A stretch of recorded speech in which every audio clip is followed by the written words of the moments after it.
brilliant student. Welcome back to my channel. This is a chapter number 7, class 6 fair play. इससे पहले के जितने chapters थे मैंने अपने चैनल पे अपलोड किए हुए हैं. अगर आपने अभी तक वो नहीं देखे हैं तो आप उन्हें भी एक बार चेक कर सकते हैं. नेक्स्ट हम देखते हैं कि चैप्टर नंबर 7 फेयर प्ले में है क्या. सबसे पहले हम बिफोर यू रीड स्टार्ट करते हैं. Has your best friend ever done something you thought was wrong?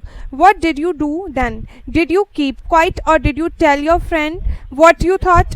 देखो, read this story about two friends who had decide what was more important, friendship and amity or a sense of what is right and what is wrong. देखो, इस story में हमें to friends के बारे में बताया हुआ है कि अगर इन केस अगर एक फ्रेंड गलत है, ठीक है, तो हमें उसका साथ देना चाहिए या फिर हमें उसको बताना चाहिए कि नहीं आप गलत हो, ये चीज़ नहीं, मतलब आप अच्छे काम करो, अच्छी चीज़ करो, रादर देन आप गलत कर रहे हो. तो ये सारी चीज़ें हमें बताना चाहिए या फिर हमें उसका साथ देना चाहिए. ठीक है, इस स्टोरी में ये है. तो चलिए स्टोरी स्टार्ट करते हैं. पैराग्राफ पार्ट 1 हम देखते हैं. First, Jumman Sheikh and Algu Chaudhary were good friends. देखो, जुम्मन शेख और एक अलगू चौधरी, ये दो फ्रेंड्स हैं, दोनों बहुत अच्छे फ्रेंड्स हैं. So strong was their bond of friendship then when either of them went away from the village the other look after his family. मतलब इतना ज़्यादा उनका स्ट्रॉन्ग बॉन्ड है कि अगर विलेज से बाहर कोई एक जना गया है इन दोनों में से तो दूसरा जो सेकेंड फ्रेंड है वो उसकी फैमिली को लुक आफ्टर करे. मतलब इतना ज़्यादा इन दोनों में बॉन्ड है. Both were greatly respected in the village. और दोनों ही विलेज में एक अच्छी रिस्पेक्ट रखते हैं, लोग उन्हें पूछते हैं. ठीक है. In second paragraph, Jumman had an old aunt who had sum property. और एक सेकेंड पैराग्राफ में बताया हुआ है कि जुम्मन के पास एक ओल्ड आंट, देखो दो फ्रेंड थे, जुम्मन और अलगू चौधरी. जुम्मन के पास एक ओल्ड आंट रहती हैं जिनके पास कुछ प्रॉपर्टी है. प्रॉपर्टी यानी कि जैसे कि है ना, कुछ भी पैसे या फिर कह सकते हैं कुछ इन्वेस्टमेंट फील्ड टाइप है उनके पास, खेत वेत जो भी है वो सब है उनके पास. This is she transferred to him on the understanding that she would stay with him and he would look after her.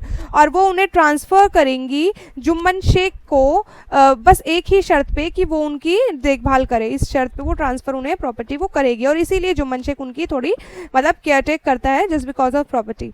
The arrangement worked well for a couple of years. Then the situation changed. Jumman and his family were tired of the old relative.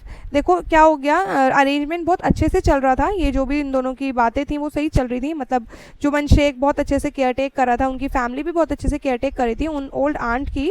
But एक दिन क्या हो गया, सारी situation change हो गई. जुम्मन और उसकी फैमिली टायर्ड हो गए थे उस ओल्ड आंट से. Jumman become as indifferent to her as his wife who grudged even the little food that the old lady wanted every day. She swallowed these insults along with her foods for a few months, but patience has its limit. अब देखो क्या होता है swallowed यानी कि these insults tolerate, मतलब जुम्मन की wife को बहुत टाइम से वो ओल्ड आंट टॉलरेट मतलब कर रही थी, बट पेशेंस की एक लिमिट होती है और उनकी इंसल्ट उनको बहुत इंसल्टिंग फील होती थी जब भी वो मतलब फूड कुछ भी खाती थी या कुछ भी. One day she spoke Jumman, my son it's not obvious that I am not wanted in your house. देखो, अब देखो बहुत दिन से जुम्मन की जो वाइफ थी वो बिल्कुल भी अच्छे से इनके साथ पेश नहीं आ रही थी. तो इन्होंने कुछ टाइम बाद ये सब चीज़ें देखने के बाद पेशेंस लेवल उनका जब बहुत ज़्यादा एक्सीड हो गया था तो उन्होंने ये सारी चीज़ें जुम्मन को बतानी चाहिए. और उन्होंने बोला थर्ड पैराग्राफ में, one day she spoke to Jumman, my son it's not obvious that I am not wanted to in your house, kindly give me a monthly allowance so that I can set up a separate kitchen. My wife knows best how to run the house, be patient. Said Jummon shamelessly. This had made his aunt very angry and she decided to take her case in village of Panchayat. अब क्या होता है, one day she spoke Jummon, my son it's not obvious that I'm not wanted in your house, kindly give me a monthly allowance. आप मुझे दो और जिसकी वजह से मतलब मैं आपके मतलब घर पे रहूँगी बट मैं अपना किचन दूसरा बनाऊँगी और मुझे मंथली अलाउंस दो, पैसे कुछ दो. ठीक है, मतलब उसने ये सारी चीज़ें बोली. फिर ये सुनते के साथ ही जुम्मन को थोड़ा ऐसा फील हुआ, मतलब एम्बेरस फील हुआ, शेमलेस फील हुआ.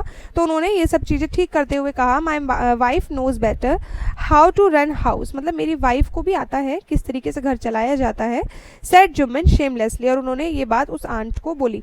और ये बात सुनते के साथ ही वो जो आंट थी, ओल्ड लेडी थी जो जुम्मन के साथ रह रही थी, उनको एकदम गुस्सा आ गया. And she decided to take her case in village of panchayat. और वो चाहती थी कि ये जो केस जो भी मतलब घर में चल रहा है वो चाहती थी कि ये सब चीज़ें बनती थी। पहले के टाइम पे विलेजेस में, पहले नहीं अभी भी ऐसा होता है, पंचायत होती है, इनकेस अगर छोटे मोटे झगड़े होते हैं तो पंचायत में जाके अपनी मतलब लोगों को बता, मतलब जो पंच होते हैं वहाँ के, मतलब जो कह सकते हैं लीडर होते हैं, उनको बताया जाता है और जो सही होता है वो चीज़ होती है। तो यही चीज़ उन्होंने करा, अपने जो भी केस था वो पंचायत में लाना चाहा उन्होंने और वो लेके गई। For many days the old lady was seen talking to the villagers explaining her case and seeking their support. और बहुत दिनों से वो, मतलब जो वो लेडी थी वो बहुत लोगों को, विलेजर्स यानी कि जो विलेज में रहते हैं, उनको बताती रहती थी अपनी स्टोरी, और ताकि उनको मतलब सपोर्ट मिले। देखो एक तरीके से उनकी बात सही है बिल्कुल।